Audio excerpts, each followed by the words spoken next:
दोस्तों, क्या आपको कभी ऐसा नहीं लगता कि हमारी जिंदगी भी किसी खेल के मैदान जैसी ही है, जहां कदम कदम पर हमें अलग अलग तरह के चैलेंजेस मिलते रहते हैं और जो इंसान इन चैलेंजेस का सामना अच्छी तरह कर पाता है वो अपनी जिंदगी में कामयाब हो जाता है, और जो ऐसा नहीं कर पाता उसे हार का सामना करना पड़ता है।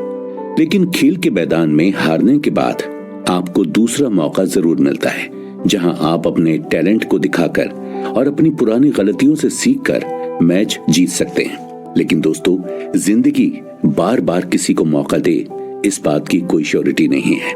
वहीं ये बात भी सच है कि जिंदगी में जब आप एक बार भी हार का सामना कर लेते हैं तो आपके लिए दोबारा कम बैक करना बहुत मुश्किल हो जाता है, क्योंकि इस दुनिया में न जाने कितने ऐसे लोग हैं जो काफी पैसा लगाकर एक बिजनेस शुरू करते हैं, लेकिन जब उनका बिजनेस लॉस में चला जाता है तो वो दोबारा नया बिजनेस स्टार्ट करने के बारे में सोचते भी नहीं हैं। इन सबसे ये बात आप समझ पा रहे होंगे कि हमारी जिंदगी में गलती की गुंजाइश बहुत कम है। ये हमेशा जरूरी नहीं कि आप अपनी गलतियों से ही सीखें, आप लोगों की गलतियों से भी सीख सकते हैं, उनकी एडवाइस को अपनी लाइफ में फॉलो कर सकते हैं और कम वक्त में अपने सभी गोल अचीव कर सकते हैं। दोस्तों, इसी को ध्यान में रखते हुए हम आपके लिए आज ये ऑडियो शो लेकर आए हैं, जिसके हर एपिसोड में आपको वर्ल्ड के टॉप एथलीट की कुछ ऐसी बातें या ऐसी एडवाइस बताएंगे जिन्हें सुनने के बाद आपकी लाइफ पूरी तरह चेंज हो जाएगी, बदल जाएगी। जिस तरह से हमारे दोस्त विवेक की जिंदगी में भी काफी बड़ा बदलाव आया है। दरअसल विवेक के बारे में आपको बता देते हैं कि ये हमारे बहुत पुराने दोस्त थे जो अपने करियर और पर्सनल लाइफ को लेकर बहुत ज्यादा परेशान रहा करते थे। उनकी लाइफ में कोई भी क्लैरिटी नहीं थी और सेल्फ कॉन्फिडेंस तो जमीन के अंदर धंस चुका था। उन्होंने YouTube से बहुत सारी मोटिवेशनल वीडियोस देखी, इधर उधर जाकर लोगों से बातचीत करने की कोशिश भी की, लेकिन लाइफ को देखने का इनका नजरिया कभी नहीं बदला। और इसी दौरान उनकी बात फिर हमारे एक सीनियर और स्कूल टीचर से हुई और उन्होंने विवेक को फेमस स्पोर्ट्स सेलिब्रिटी की कुछ ऐसी क्वालिटी बताई जिन्हें जानने के बाद विवेक की जिंदगी पूरी तरह से बदल गई और सक्सेस को देखने का इनका नजरिया भी पूरी तरह चेंज हो गया।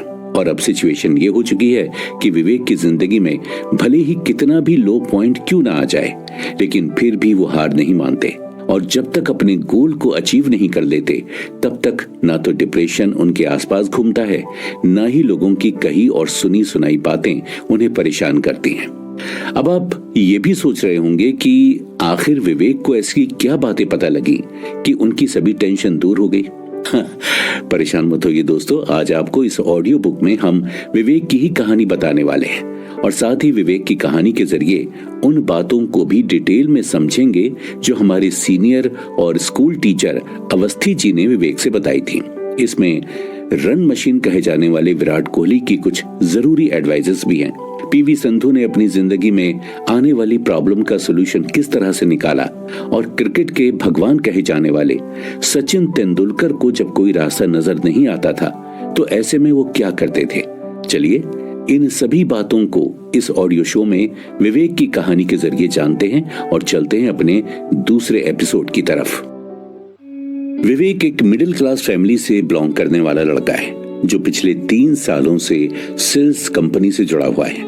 हालांकि विवेक एक सेल्समैन ही बनना चाहता था, लेकिन जॉब ज्वाइन करने के बाद से उसकी एक्सपेक्टेशंस जो थी वो पूरी तरह से फुलफिल नहीं हो पाई, जिसकी वजह से विवेक का बाकी कामों में भी मन लगना बंद हो गया। हालांकि विवेक अभी जॉब छोड़ने के बारे में सोच भी नहीं सकता था, क्योंकि उसकी फाइनेंशियल कंडीशन इतनी ज्यादा बेहतर नहीं थी कि वो सिर्फ 3 महीने भी बिना जॉब के सरवाइव कर सके। इसलिए विवेक के पास जॉब छोड़ने का ऑप्शन तो था ही नहीं। लेकिन हाँ, एक चीज थी जो विवेक की लाइफ से सारी उदासी खत्म कर सकती थी और वो थी सेल्फ मोटिवेशन। जी हाँ, ये बात बिल्कुल सच है कि जब कोई भी चीज जैसे हम चाहते हैं वैसे नहीं होती तो हर चीज से धीरे धीरे हमारा इंटरेस्ट खत्म होने लगता है और हम अपने आसपास की हर सिचुएशन को भी निगेटिव तरीके से देखने लगते हैं। यही सब हमारे दोस्त विवेक के साथ भी हो रहा था। लेकिन तभी विवेक की नजर विराट कोहली के इंस्टाग्राम अकाउंट के ऊपर पड़ी, जहां उन्होंने अपनी बहुत सारी अचीवमेंट्स की मेमोरीज को पोस्ट किया हुआ था। और उस दौरान विवेक बस ये सोच रहा था कि काश मेरी जिंदगी भी विराट कोहली जैसी ही होती।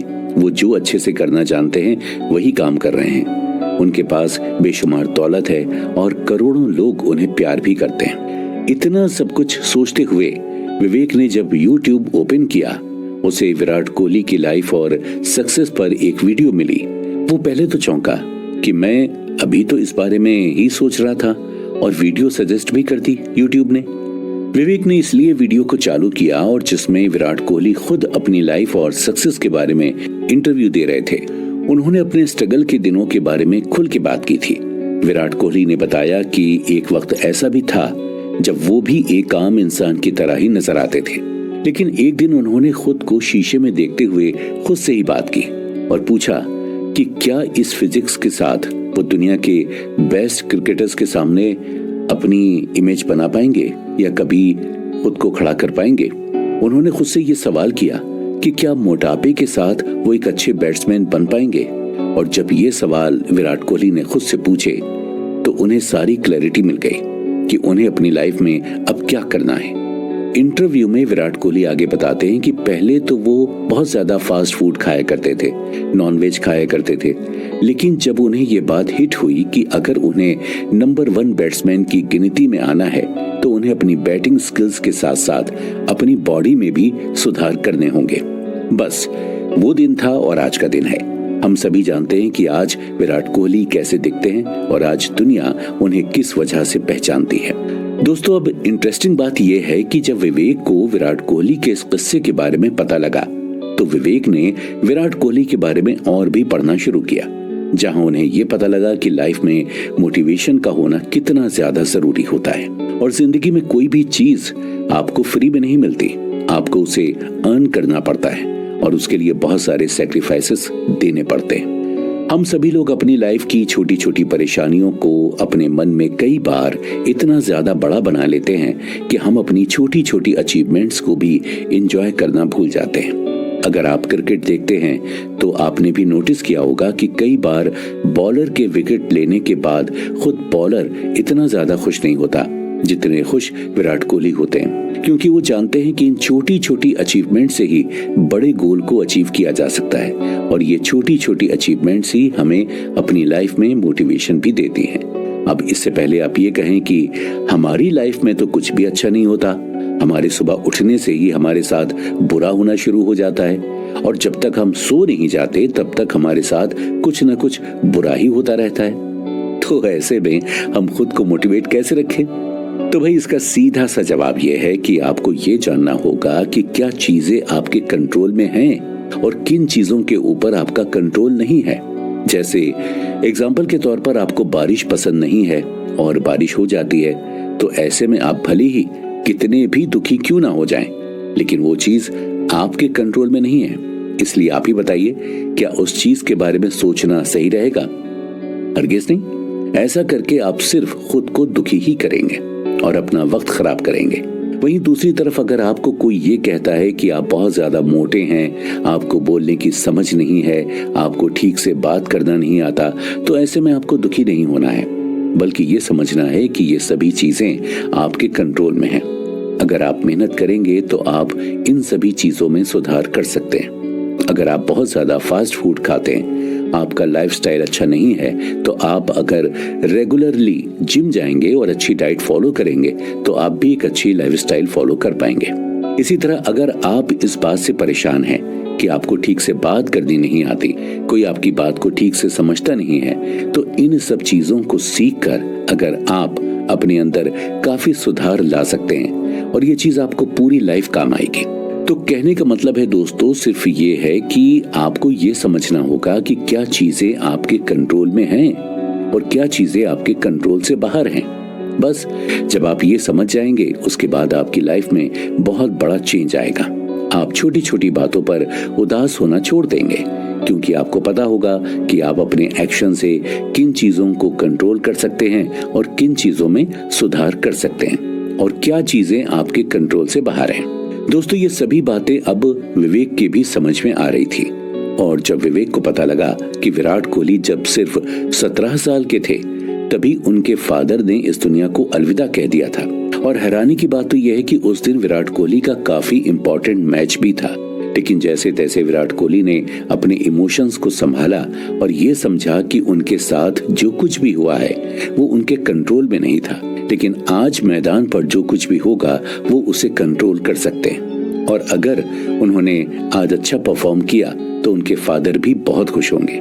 बस फिर क्या था, विराट कोहली जिन्हें आज हम सब कई बार जज्बाती और वो सेल इंसान कह देते हैं, ये वही इंसान था जिसने अपने फादर की डेथ वाले दिन दिल्ली के लिए रणजी ट्रॉफी का इंपॉर्टेंट मैच खेला। और आज हम सभी जानते हैं विराट कोहली ने अपने स्ट्रगल के दिनों में जो कुछ भी सैक्रिफाइस किया था, आज उन्हें उन सब का रिवॉर्ड मिला है। अब विवेक के सामने जब विराट कोहली की ये सारी बातें सामने आई तो काफी हद तक विवेक को अपनी प्रॉब्लम छोटी लगने लगी।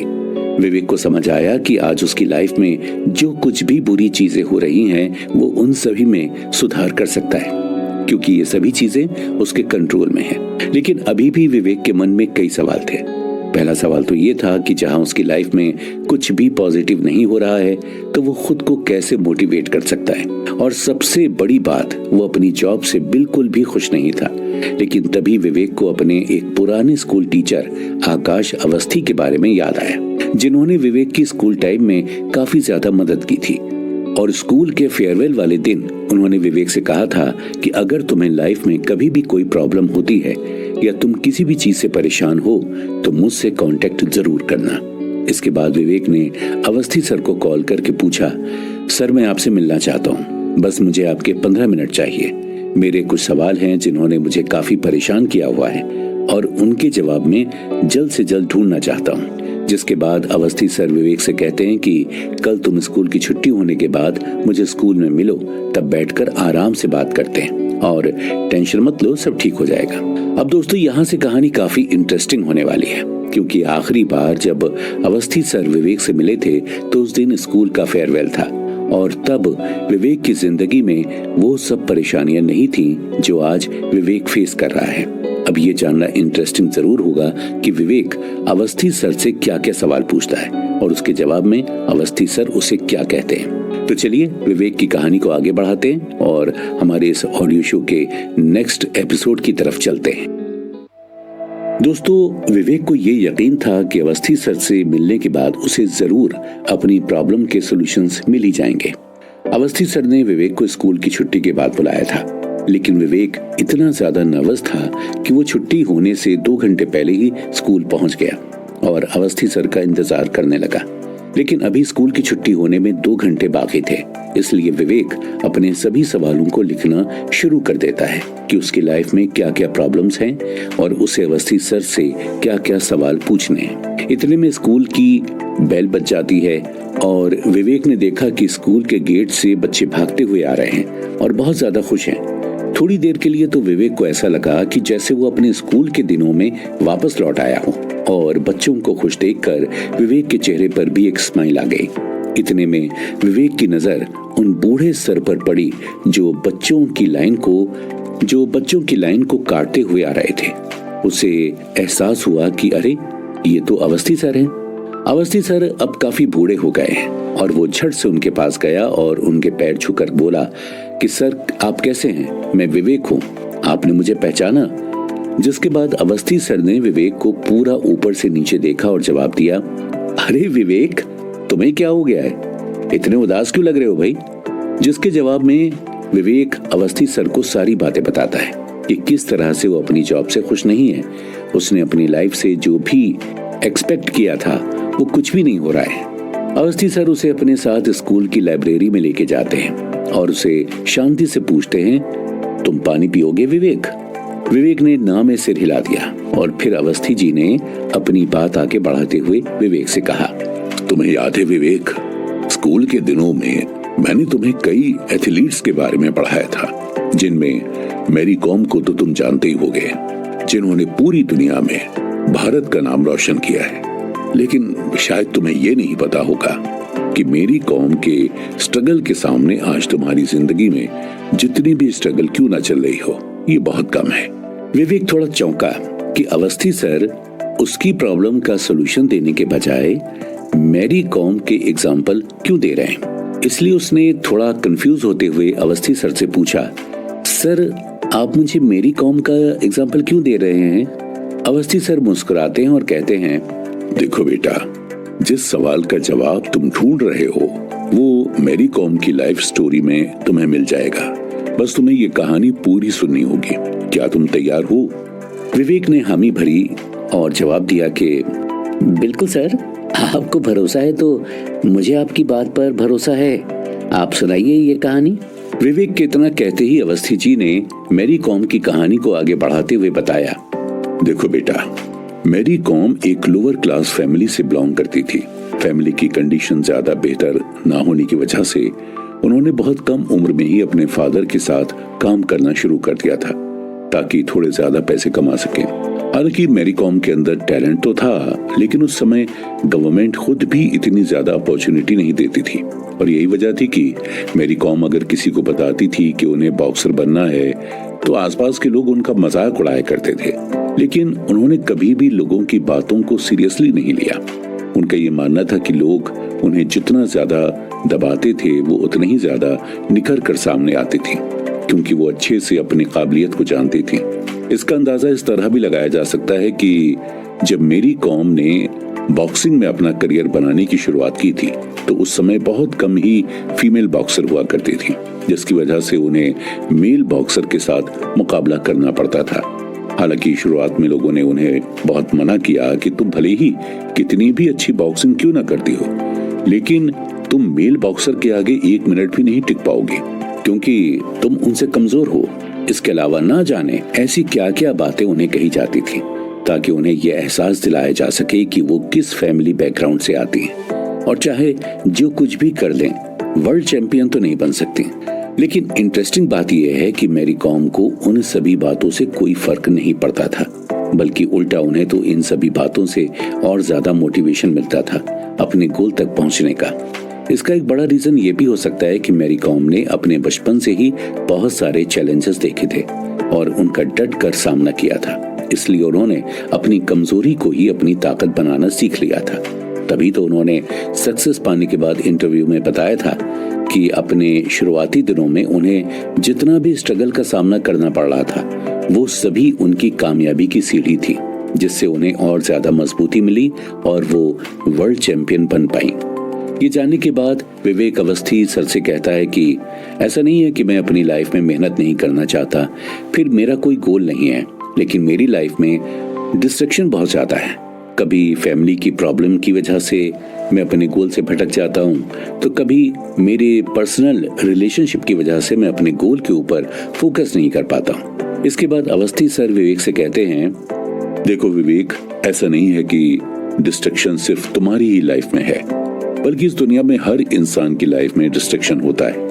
यहाँ तक कि मेरी कॉम की लाइफ में भी कुछ कम डिस्ट्रैक्शन नहीं था और उन्होंने इसके बारे में ये लिखा भी है कि इस दुनिया में आपको हर जगह डिस्ट्रैक्शन मिलेगा और अगर आपने उन डिस्ट्रैक्शंस के ऊपर ध्यान देना शुरू कर दिया या फिर छोटी छोटी बातों को बहुत ज्यादा सीरियस लेना शुरू कर दिया तो आप अपने गोल तक कभी नहीं पहुंच पाएंगे और आपको अपनी लाइफ में जो कुछ भी मिलेगा वो आपकी एक्सपेक्टेशन से कम होगा।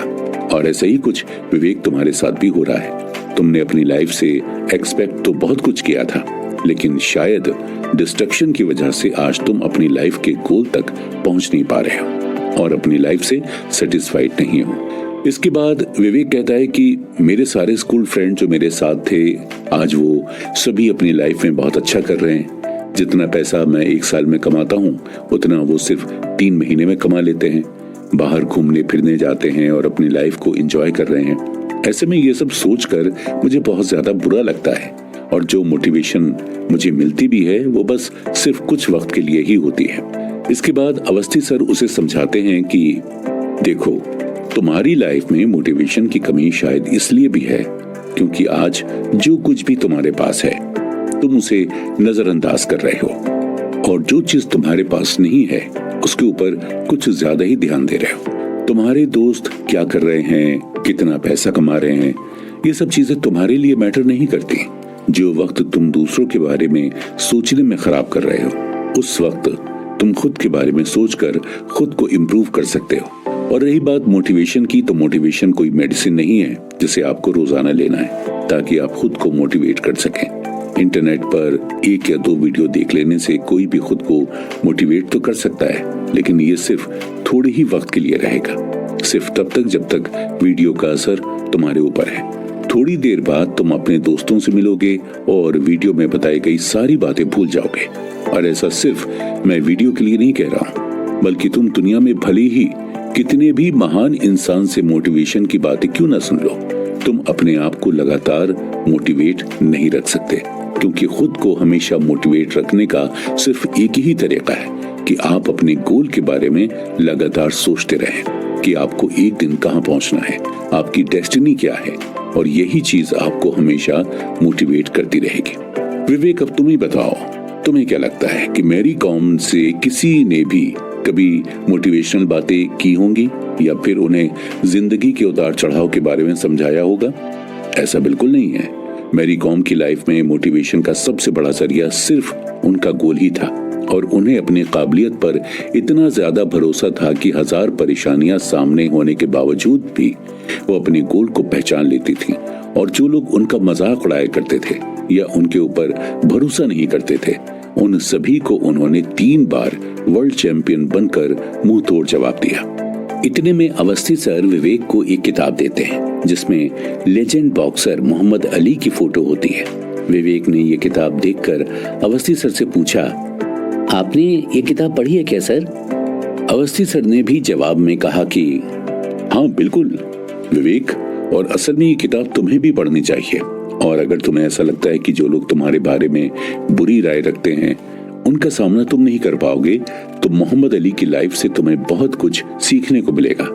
छोटी सी किताब है, कल संडे भी है, तो तुम आराम से इस किताब को पढ़ो और मंडे को मुझसे दोबारा मिलने जरूर आना। और मैं यकीन के साथ कह सकता हूँ कि इस किताब को पढ़ने के बाद तुम्हें खुद ही अपने बहुत से सवालों के जवाब मिल जाएंगे। तो दोस्तों, हम उम्मीद करते हैं कि विवेक की कहानी के जरिए आप भी काफी बातें खुद से रिलेट कर पा रहे होंगे, और जैसे जैसे विवेक की कहानी आगे बढ़ रही है आपको भी बहुत कुछ सीखने को मिल रहा होगा।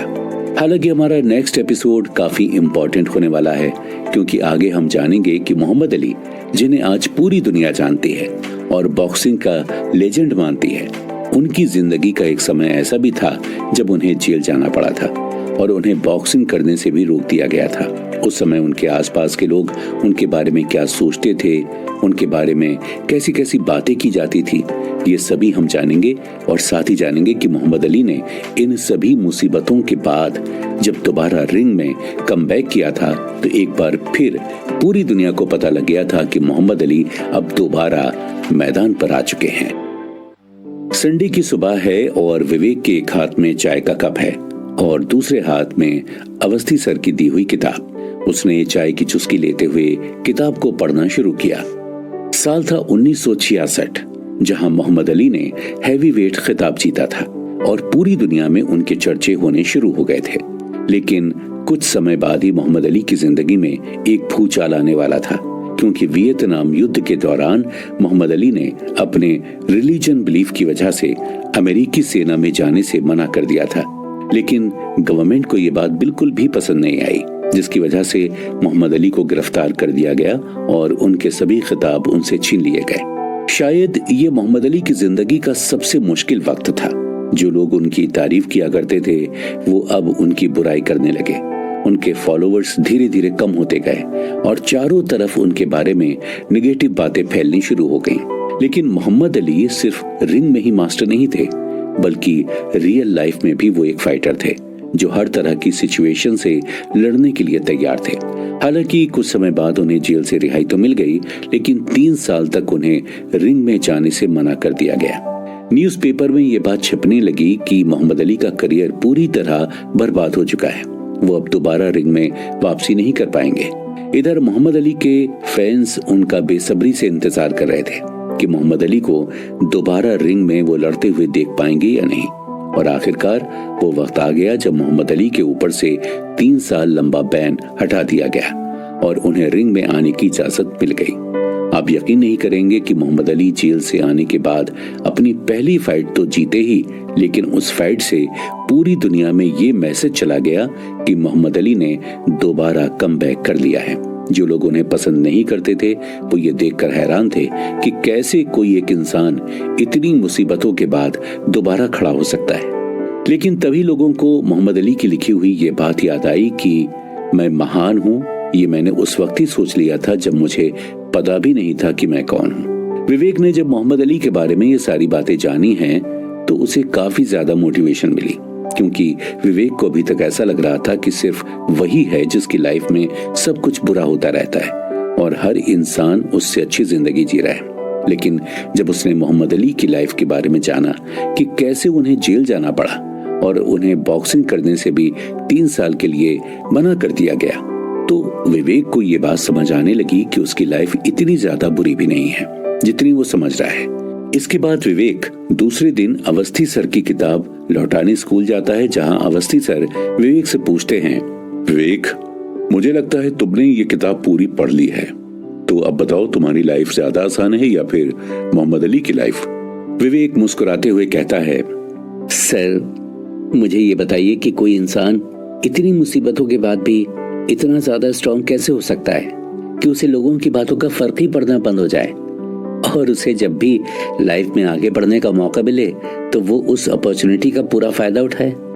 इसके बाद अवस्थी जी विवेक को जवाब देते हुए कहते हैं, देखो विवेक, अगर तुम्हें खुद पर भरोसा है और तुम अपने टैलेंट को अच्छे से समझ गए हो तो फिर लोग तुम्हारे बारे में क्या सोचते हैं, कैसी बातें करते हैं, ये सब चीजें तुम्हारे लिए सेकेंडरी हो जाती हैं। बस इस बात का ख्याल रखो कि तुम अपनी जिंदगी में जो कुछ भी करना चाहते हो उसे करने के लिए तुम्हारा दिल और तुम्हारा दिमाग दोनों तैयार हैं या नहीं। क्योंकि ज्यादातर लोगों की परेशानी यही होती है कि वो करना कुछ और चाहते हैं लेकिन अपनी जिंदगी में कर कुछ और ही रहे होते हैं, जिसकी वजह से ना वो अपनी जॉब को अच्छे से एंजॉय कर पाते हैं और ना ही अपनी लाइफ में कुछ अचीव कर पाते हैं। और विवेक, ऐसा नहीं है कि ये सिर्फ मेरे थॉट्स हैं जो मैं तुम्हें बता रहा हूँ, बल्कि मोहम्मद अली जिनके बारे में आज पढ़कर तुम्हें काफी हद तक मोटिवेशन मिली, उनका भी यही कहना था कि अगर उनका दिमाग और दिल किसी चीज को करने के लिए पूरी तरह रेडी है तो फिर उनके लिए कुछ भी इम्पॉसिबल नहीं है। और उनका कहना था कि इम्पॉसिबल शब्द सिर्फ टेम्परेरी होता है, ये आपकी लाइफ में परमानेंट अपनी जगह नहीं बना सकता। हाँ, अगर तुमने अभी खुद को समझा लिया है कि ये काम मैं नहीं कर पाऊंगा या फिर मैं अपने गोल तक कभी नहीं पहुंच पाऊंगा, तो फिर भले ही तुम्हें अपनी लाइफ में कितनी भी अपॉर्चुनिटीज क्यों ना मिल जाएं, तुम कभी भी अपने गोल तक नहीं पहुंच पाओगे, क्योंकि तुम पहले ही हार मानकर बैठ चुके हो। इसलिए जब तक तुम जिंदा हो तब तक तुम अपनी हार को जीत में बदल सकते हो, अपनी परेशानियों को खुशियों में बदल सकते हो और वो सब कुछ अचीव कर सकते हो जिनके तुम आज सपने देख रहे हो। लेकिन इन सब के लिए तुम्हें डेडिकेशन दिखाना होगा, बहुत सारी चीजों का सैक्रिफाइस भी करना होगा, क्योंकि यही पता लगेगा कि तुम अपने गोल को लेकर सीरियस हो भी या नहीं। सर, मुझे लगता था कि सिर्फ मेरी लाइफ में ही प्रॉब्लम्स हैं, लेकिन जब से मैंने एथलीट की बायोग्राफी पढ़नी शुरू की है और आज आपने मुझे मोहम्मद अली की लाइफ स्टोरी के बारे में बताया है तो मुझे काफी मोटिवेशन मिली है और काफी हद तक अब मैं ये समझ गया हूँ कि असल में मेरी लाइफ की प्रॉब्लम इतनी ज्यादा बड़ी है नहीं जितना मैंने उसे अपने दिमाग में बड़ा बना लिया है। बस मुझे अब आप इतना बता दीजिए कि मैं अपनी जॉब कैसे छोड़ सकता हूँ ताकि किसी अच्छी जगह पर काम करके अपने सभी गोल को अचीव कर सकूं। देखो विवेक, अगर तुम्हारे अंदर टैलेंट है और तुम्हें खुद पर पूरी तरह भरोसा है तो जॉब छोड़ना कोई बुरा फैसला नहीं है। अगर तुम्हें लगता है कि तुम जॉब छोड़ने के कुछ महीनों बाद ही किसी दूसरी जगह ज्वाइन हो जाओगे और इस बात को लेकर तुम पूरी तरह कॉन्फिडेंट हो, तो ऐसे में तुम्हें ज्यादा नहीं सोचना चाहिए। बस ये याद रखना कि तुम्हारे पास एक अच्छा प्लान जरूर होना चाहिए। और अगर तुम्हें एथलीट की लाइफ से मोटिवेशन मिल रही है तो तुम्हें सचिन तेंदुलकर, पीवी सिंधु और खासकर हमारे कैप्टन MS धोनी के बारे में भी जरूर पढ़ना चाहिए।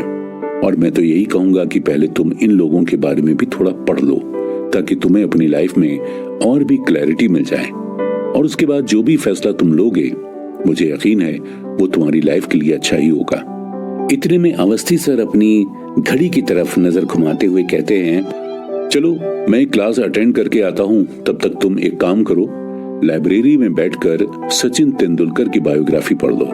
लाइब्रेरी का रास्ता याद है या भूल गए? विवेक कहता है कि हाँ सर याद है, क्लास के बाद मिलता हूँ आपसे। तो चलिए दोस्तों, नेक्स्ट एपिसोड में जानते हैं कि विवेक ने सचिन तेंदुलकर की लाइफ स्टोरी से आखिर क्या सीखा, जो आपको भी अपनी लाइफ में सीखना चाहिए। दोस्तों, अब तक हम अलग अलग एपिसोड्स के जरिए कुछ ऐसे एथलीट की लाइफ स्टोरी की जरूरी बातों के बारे में जान चुके हैं, जिन्हें जानने के बाद हमें उम्मीद है कि आपको भी अपनी लाइफ में काफी मोटिवेशन मिल रही होगी। जैसा कि हमारे दोस्त विवेक को अपनी जिंदगी के कई सवालों के जवाब मिल चुके हैं, लेकिन अभी भी आपके लिए कुछ बातें जानना काफी ज्यादा जरूरी है, जो आगे हम विवेक की कहानी के साथ साथ जानते रहेंगे। तो इस एपिसोड की शुरुआत हम करेंगे सचिन तेंदुलकर की लाइफ स्टोरी से, जिसे जानने के लिए विवेक भी लाइब्रेरी जाता है और बायोग्राफीज के सेक्शन में से सचिन तेंदुलकर के ऊपर लिखी हुई किताब निकालता है। विवेक तैयार था अपनी लाइफ में एक और वैल्यू ऐड करने के लिए, इसलिए वो लाइब्रेरी के एक खाली स्पेस में जाके चुपचाप बैठकर सचिन की लाइफ स्टोरी को पढ़ना शुरू करता है। ये बात हम सभी जानते हैं कि सिर्फ 16 साल की उम्र से ही सचिन तेंदुलकर ने क्रिकेट जगत में अपना नाम कमाना शुरू कर दिया था, लेकिन बहुत कम लोग ये बात जानते हैं कि जब उनका पहला मैच हुआ था तो उस मैच में वो ज्यादा रन नहीं बना पाए थे और ज्यादा देर तक पिच पर भी टिक नहीं पाए थे। लेकिन उसके बावजूद सचिन तेंदुलकर को खुद पर इतना ज्यादा भरोसा था कि उन्होंने दूसरे मैच में सिचुएशन को दूसरे नजरिए से देखा और उस मैच में उन्होंने हाफ सेंचुरी लगा दी। अब जरा सोच कर देखिए, एक 16 साल के लड़के को खुद के टैलेंट पर इतना ज्यादा भरोसा था कि फर्स्ट मैच में ज्यादा रन ना बनाने के बाद भी वो डिसअपॉइंट नहीं हुआ, जबकि पाकिस्तान के तेज गेंदबाज वकार यूनुस ने उन्हें सिर्फ 15 रन पर बोल्ड कर दिया था। आप और हम होते तो शायद क्रिकेट छोड़ देने की बात सोचने लगते और ओवरथिंक करते करते यहाँ तक सोचने लगते कि हमारी लाइफ में कुछ होगा भी या नहीं। अब जरा आप ही सोच कर देखिए कि आप किसी चीज को पाने के लिए कई सालों से मेहनत कर रहे हैं और फाइनली आपको अपना टैलेंट दिखाने का मौका मिलता है, लेकिन आप उस दौरान अच्छा परफॉर्म नहीं कर पाए। फिर भले ही आप एक सेल्स मैनेजर हो या आप छोटा मोटा बिजनेस चलाते हो या कोई भी काम करते हो, आप अपने फर्स्ट अटेम्प्ट में अपना 100% नहीं दे पाए, तो ऐसे में इस बात में कोई शक नहीं कि आप थोड़ी देर के लिए सेल्फ डाउट में जरूर चले जाएंगे कि क्या मैंने सही करियर ऑप्शन चुना है या नहीं। और ऐसा ही कुछ हमारे दोस्त विवेक के साथ भी हो रहा है। उन्हें अपनी लाइफ में थोड़ी सी भी नेगेटिविटी दिखती है तो वो अपनी लाइफ को कोसने लग जाते हैं, अपने फैसलों को गलत ठहराने लगते हैं। लेकिन सचिन तेंदुलकर, जिनकी उम्र सिर्फ उस दौरान 16 साल थी, उन्होंने दूसरे मैच में हाफ सेंचुरी लगाई क्योंकि उन्हें अपनी एबिलिटी पर भरोसा था। और हमें उनसे ये सीखना चाहिए कि अगर हमारे अंदर कोई टैलेंट है और उस चीज में हम पूरी तरह परफेक्ट हैं, तो हमें कभी भी सेल्फ डाउट में नहीं जाना चाहिए, क्योंकि ये बहुत प्रैक्टिकल सी बात है कि अगर आप किसी एक चीज को छोड़ने की सोच रहे हैं तो दूसरी चीज को सीखने के लिए आपको काफी वक्त चाहिए होगा, और उसके बाद जब आप लगातार उस पर मेहनत करेंगे तब जाकर आप उसमें परफेक्शन हासिल कर पाएंगे। जबकि आज आप जो कर रहे हैं, अगर उसमें थोड़ा सुधार कर लें और कंसिस्टेंसी के साथ मेहनत करते रहें तो आप अपने गोल तक आसानी से पहुंच सकेंगे। बस इसके लिए आपको इधर उधर की बातों को सुनना बंद करना होगा और अपने आप को मोटिवेट रखना होगा और कंसिस्टेंसी के साथ मेहनत करनी होगी। अब विवेक को जब सचिन तेंदुलकर की बताई गई बातें समझ में आने लगी तो विवेक को भी अपने टैलेंट के ऊपर भरोसा होने लगा और विवेक को ये कॉन्फिडेंस भी मिला कि वो जो कुछ भी कर रहा है उसमें सुधार करके अपने सभी गोल अचीव कर सकता है। लेकिन अब परेशानी सिर्फ इतनी है कि विवेक आज तो मोटिवेट हो चुका है और ये सभी बातें उसे समझ में भी आ गई हैं, लेकिन अगर कल दोबारा उसके साथ कुछ गलत होगा तो इस बात की क्या गारंटी है कि वो दोबारा फिर उसी फेज में नहीं जाएगा जिसमें वो पहले था। जाहिर सी बात है, इंसान का हर दिन अच्छा नहीं हो सकता, लेकिन आप हर दिन को अच्छा बना सकते हैं। और ये बात खुद सचिन तेंदुलकर ने भी कही है कि अप्स एंड डाउन तो हर इंसान की जिंदगी का ही एक हिस्सा होते हैं, बस हमें एक्सेप्ट